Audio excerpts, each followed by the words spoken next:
En Cutibalú, la entrevista. La entrevista.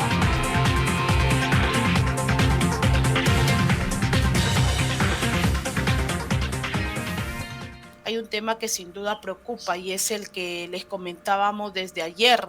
180 muertes por neumonía en lo que va de este año a nivel regional, según cifras del Ministerio de Salud. Para conversar sobre este tema de la neumonía, cuáles son las características de la enfermedad, a qué signos de alarma hay que prestarle atención y las recomendaciones a seguir, estamos con la médico infectóloga Claudia Quesada Osoria. Ella es ex subdirectora de inteligencia sanitaria de la DIRESA, a quien agradecemos por el acompañarnos esta mañana en Cutibalú. Doctora Quesada, muy buenos días. Hola, buenos días. Saludos a todas las personas que nos están escuchando a través de Radio Cutibalú. Doctora, buenos días. Para conversar sobre este tema de la neumonía, ¿cuáles son las principales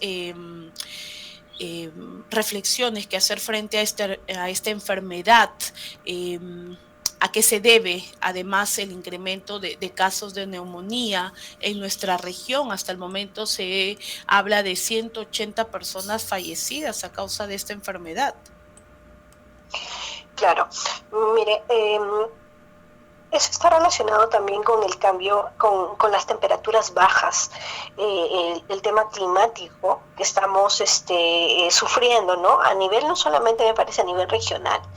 Tenemos un incremento de casos de neumonías. ¿Qué es una neumonía? Una neumonía es una inflamación pulmonar, que puede deberse a muchas causas, virales, bacterianas, hongos, ¿ya? Inclusive tuberculosis también puede causar neumonía. Entonces, sobre todo, lo más frecuente en esta época del año son causas virales y bacterianas, ¿no? En cuanto a los virus, hemos visto un incremento sobre todo de casos de influenza, para influenza, ¿no? Hay una serie también de virus que suelen incrementarse los casos justamente en estas épocas de otoño-invierno, bacterianas debido a neumococos, sobre todo, que son la mayor parte de las neumonías comunitarias. Entonces, esas son las causas más frecuentes, ¿no? Lo importante de resaltar, y el otro punto es el COVID-19, ¿no?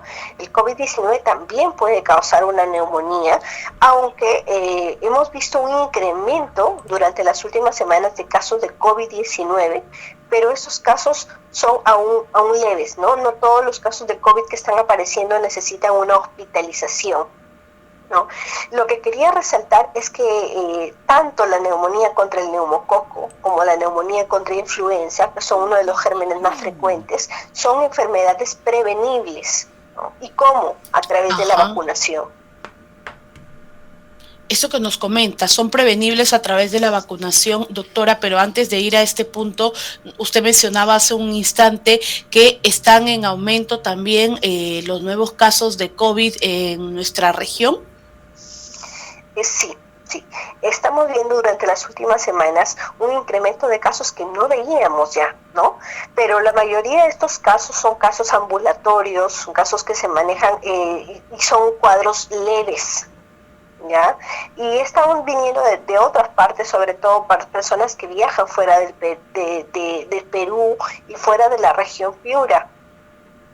Hemos visto familias que están enfermándose, no infectándose de Omicron, y bueno, pues aún no tenemos un reporte, ¿no?, a través de la Dirección Regional de Salud, pero bueno, en la práctica clínica, ¿no?, que nosotros vemos en el día a día, hemos notado ese incremento ya desde la última semana. Esto es importante. Doctora, usted si bien explicaba el tema de la neumonía, nos preguntábamos si es que la neumonía termina siendo una complicación, puede ser derivada de una complicación de influenza o de COVID. Influenza, COVID y neumococo, que es una bacteria también de la comunidad que causa neumonía frecuentemente. ¿Y quiénes son, en el caso de la población en general, los más vulnerables a desarrollar esta enfermedad? ¿O todos somos vulnerables a desarrollar una neumonía?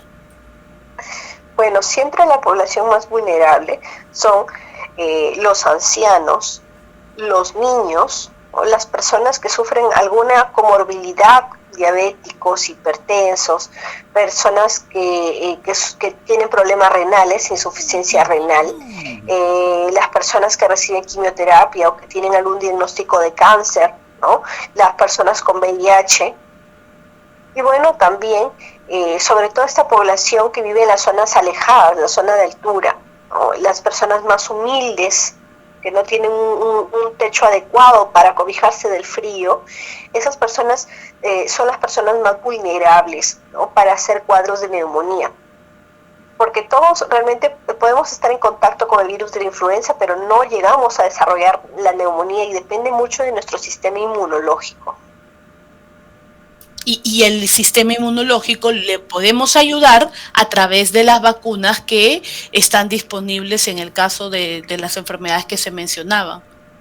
Exactamente, ¿no? La vacuna contra la influenza es una vez al año, ¿no? La vacuna de neumococo, que justamente en esta población vulnerable es necesaria, y pues la vacuna del COVID-19, ¿no? Hay muchas personas que ya se han puesto solamente 2 dosis, ¿no? La tasa de vacunación es baja para tercera y mucho más para 4ª dosis.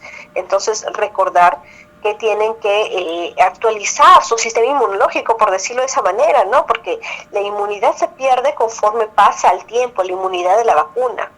Entonces, hay que nuevamente colocarse la vacuna, sobre todo si es una población en riesgo y si han pasado más de 6 meses desde la dosis anterior. Esto es muy importante. Y doctora, los signos de alarma nos preguntan, aquí nos hacen llegar algunas consultas a través del WhatsApp de Cutibalú. ¿Cuáles son los signos de alarma? Y además, ¿cómo distinguir, nos dicen, una neumonía de un cuadro de COVID e influenza? Creo que me parece que eso está un poco complicado, pero usted, que es la especialista, doctora, quizás nos ayuda con los signos de alarma de la neumonía. Pues sí, como mencioné también, el COVID-19 puede causar un cuadro de neumonía, ¿no? ¿Cuáles son los síntomas? En general es bastante complicado diferenciarlo, ¿no? El COVID-19 estamos viendo que está causando un cuadro de fiebre alta, dolor de cabeza intensa y una tos muy, muy exasperante sin expectoración. Entonces, de todas maneras es bastante complicado, ¿no? Pero ¿qué significa un signo de alarma, no? En caso de neumonía es respiración rápida, nosotros llamamos a eso taquipnia, fiebre alta y la sensación de falta de aire, ¿no? El cansancio. Y eso, cuando nos medimos la saturación, ojo que antes la saturación no era conocida por la población, pero ahora con esto del COVID ya todos cuentan con el saturador en casa, ¿no? La mayoría. Si la saturación de oxígeno también baja, también es otro signo de alarma para el caso de neumonía. Y bueno, por supuesto, cada vez que hay un cuadro de falta de aire y baja la saturación, la persona tiene que ir a un centro de salud porque ahí necesita oxígeno suplementario, necesita el diagnóstico, ¿no? El médico, al ver un cuadro de neumonía, le pide los exámenes para descartar influenza, COVID, ¿no? O una infección bacteriana. Y si es que es una infección bacteriana, se le inicia antibiótico de manera oportuna. Eso es en el caso cuando ya se ha presentado el cuadro. Finalmente, doctora Claudia Quesada, las recomendaciones a la población para poder de alguna manera, no sé, una de las recomendaciones que siempre se da es el tema de la ventilación, de la limpieza y bueno, ante los cambios de clima, el abrigo. ¿Cuáles son, desde su especialidad, las recomendaciones que hay que prestarle mucha más atención a la población que le está escuchando?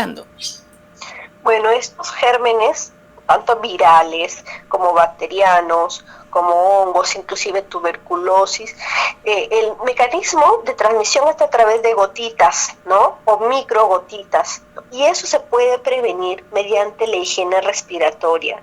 Ahora todavía es el uso de mascarilla todavía sigue siendo obligatorio, y justamente la mascarilla es un método de cuidado transversal para todas las infecciones respiratorias.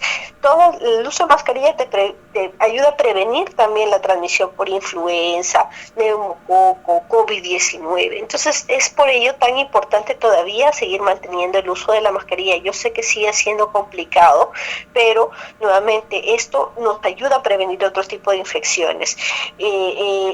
Cada vez que estornudemos, ¿no?, el cubrirnos la nariz, ¿no?, con el brazo, y pues el lavado de manos, ¿no? Realmente son para todo tipo de enfermedades siempre recalcamos lo mismo, ¿no?, porque esto es universal.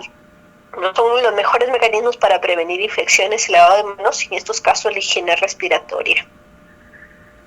Bien, doctora Claudia Quesada, médico infectóloga, le agradecemos por esta información valiosa que nos comparte y las recomendaciones también que da a conocer a través de Cutivalú. Será hasta una próxima oportunidad. Buenos días, doctora. Buenos días, muchas gracias, y no olviden a todos vacunarse. En Cutivalú, la entrevista. La entrevista.